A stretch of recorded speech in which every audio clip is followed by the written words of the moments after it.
Hello guys, welcome back to our channel Wins World TV. So Jonriel Casimero nag-post sa kanyang official Facebook page na Quadro Alas It's My Boy. Ayon sa kanya, sorry guys ayaw ko kasi ng times 10, ang gusto ko 200M. Alam naman ng karamihan na ngayon taon ay meron ng kanya-kanyang mga laban ang ating mga pambato tulad ni Meljon Mindoro, Yumar Marshall, Mark Magsayu, Jerwin Ancahas, Marlon Tapaliz, Jonas Sultan, Vincent Astrolabia, Manny Pacquiao at Nonito Donaire Jr. Habang si Carl James Martin, Donnie Niatiez, Melvin Jerusalem, at Pedro Tadoran, ay kakatapos lang ng kani-kanilang mga laban. Ang tanging wala pa ring laban hanggang sa ngayon ay si former 3 World Division Champion, Quadro Alas Jonriel Casimero.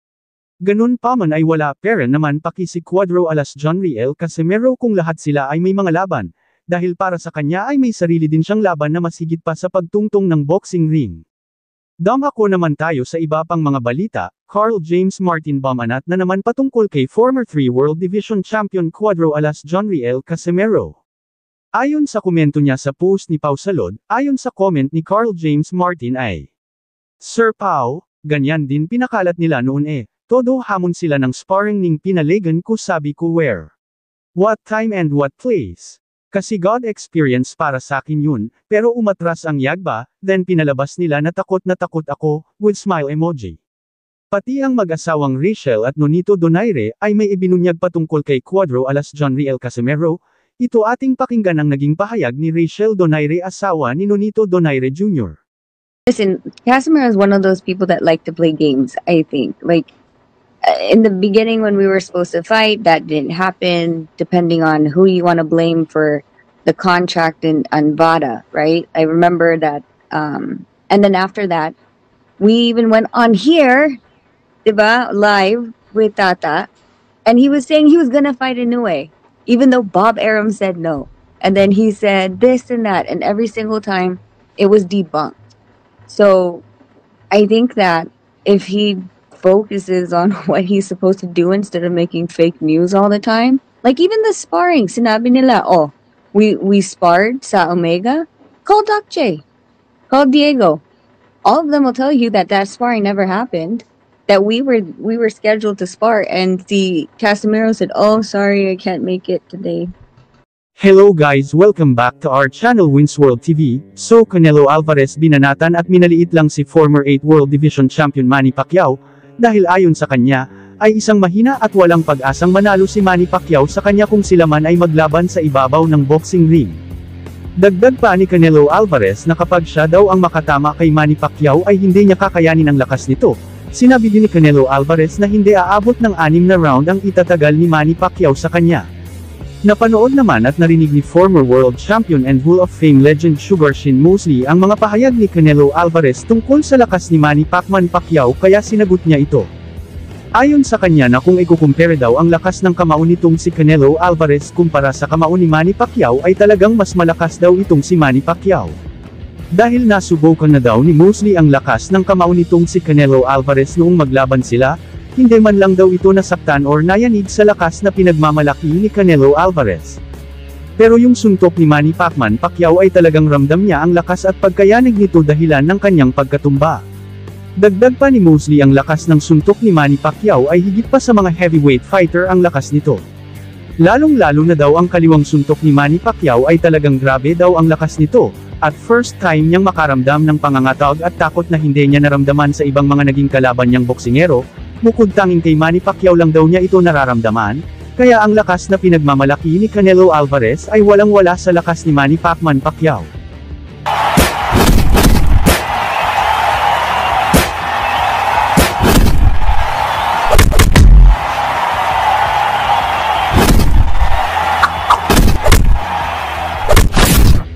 Dagdag pa sa ating mga balita.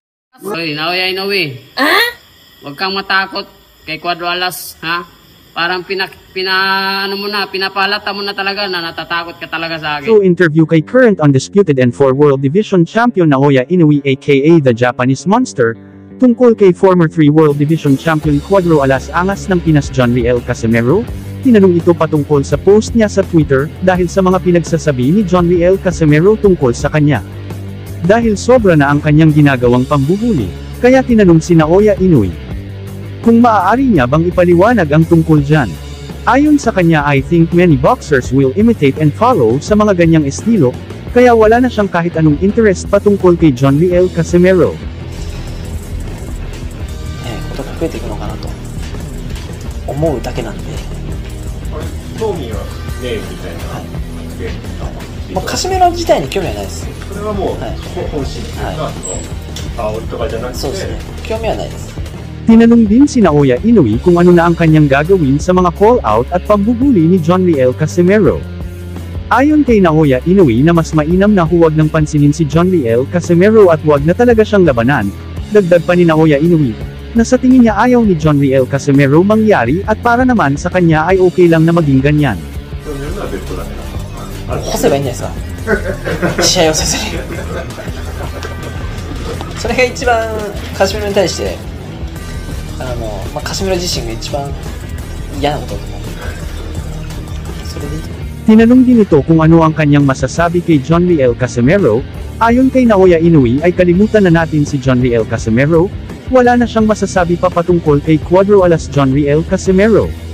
カシメロに関しては、はい、ちょっともうカシメロに関していいんじゃないですかそんなに別に話すこともないですし。 Tinanong siya kung lalabanan pa ba niya ito. Ang sagot naman ni Naoya Inoue ay kung mapagdesisyonan na maglaban sila ay lalabanan niya ito. Yun lang at itigil na natin yan si Casimero dahil wala na siyang masasabi pa. まあだから決まればやりますし、まあ、そのぐらいなんでもうやめましょうカシメロそんな時に話すこともないですよ。 Ayon sa karamihan lalong-lalo na ang mga boxing fans na bakit todo iwas daw itong si Naoya Inoue makalaban si John Riel Casimero. Nararapat ba talaga na labanan ni Naoya Inoue itong si John Riel Casimero? Or wala silang magandang dahilan o mapapala kapag pinatulan nila si John Riel Casimero? Yan ang ating sasagutin sa video na ito. Si Naoya Inoue ay kasalukuyang may hawak na 4 na titulo sa iba't ibang division sa Super Bantamweight. Ito ay ang WBC, WBA, IBF at WBO at sa bawat sanctioning bodies ay may kanya-kanyang mandatory challenger na pwede itapat sa kampyon. Sa bawat sanctioning bodies ay ang rank number 1 ang dapat makalaban ng isang kampyon. Unahin natin ang WBC, ang number 1 contender para sa WBC ay si Luis Nery, na kamakailan lang ay nagharap na sila ni Naoya Inoue kung saan tinalo siya ni Naoya Inoue. Kung sakali naman na magkaroon ng problema ang number 1 challenger sa anumang 4 na major sanctioning bodies ay pwedeng pumili ang kampyon na kanyang makakalaban, sa alinmang nakahanay sa rank. Dito pa lang ay pwede nang piliin ni Naoya Inoue si Cuadro Alas John Riel Casimero kung kanyang gugustuhin, dahil nakahanay si John Riel Casimero sa pang-8 bilang. Punta naman tayo sa WBA, ang unang nakahanay dito ay si Murod John Akhmadalib. At kung may hindi inaasahan na problema man ang top 1 challenger na hindi siya makakalaban ay pwede rin si Naoya Inoue pumili alinman sa nakahanay na top 2 hanggang top 15 contenders, ngunit si John Riel Casimero ay wala sa top 15 ng WBA, kaya hindi siya pwedeng itapat kay Naoya Inoue. Sunod ay ang IBF at WBO na kung saan ang number 1 contender nito ay si Sam Goodman, ngunit kung sakaling umatras si Sam Goodman sa kanilang laban ay pwede muling pumili si Naoya Inoue alinman sa top 2 hanggang top 15 contender. Kaya kung umatras man si Sam Goodman sa laban nila ni Naoya Inoue ay pwedeng piliin ni Naoya Inoue si John Riel Casimero kung gugustuhin niya dahil nasa top 6 sa WBO itong si John Riel Casimero. Ganun pa man ay si Naoya Inoue na kung gusto ba niya makalaban si John Riel Casimero depende na yun sa kanyang pagpapasya. Maari naman na hindi or maaari din naman na oo, maliban na lang kung wala na talaga siyang maiiwasan, dahil kapag napanalunan ni John Riel Casimero ang World Title Eliminator, para sa WBO at IBF ay panigurado na wala nang pwedeng iwasan pa si Naoya Inoue kundi ang harapin itong si John Riel Casimero. Sa WBO, ay pwedeng maglaban dito si Carl James Martin or Marlon Tapalis kontra John Riel Casimero. Sa WBO naman pwedeng makalaban ni John Riel Casimero alinman sa top 2 contender na si Luis Nery at top 3 contender na si TJ Doheny. Kailangan harapin ni Naoya Inoue sa ayaw niya at sa gusto itong mga top contender dahil kung hindi ay maari na siyang tanggalan ng titulo. Kaya kailangan makasungkit ni John Riel Casimero ng malaking laban na maipanalo niya para maging top 1 contender, para hindi na makaiwas itong tinaguriang The Japanese Monster na harapin si Cuadro Alas Angas ng Pinas John Riel Casimero.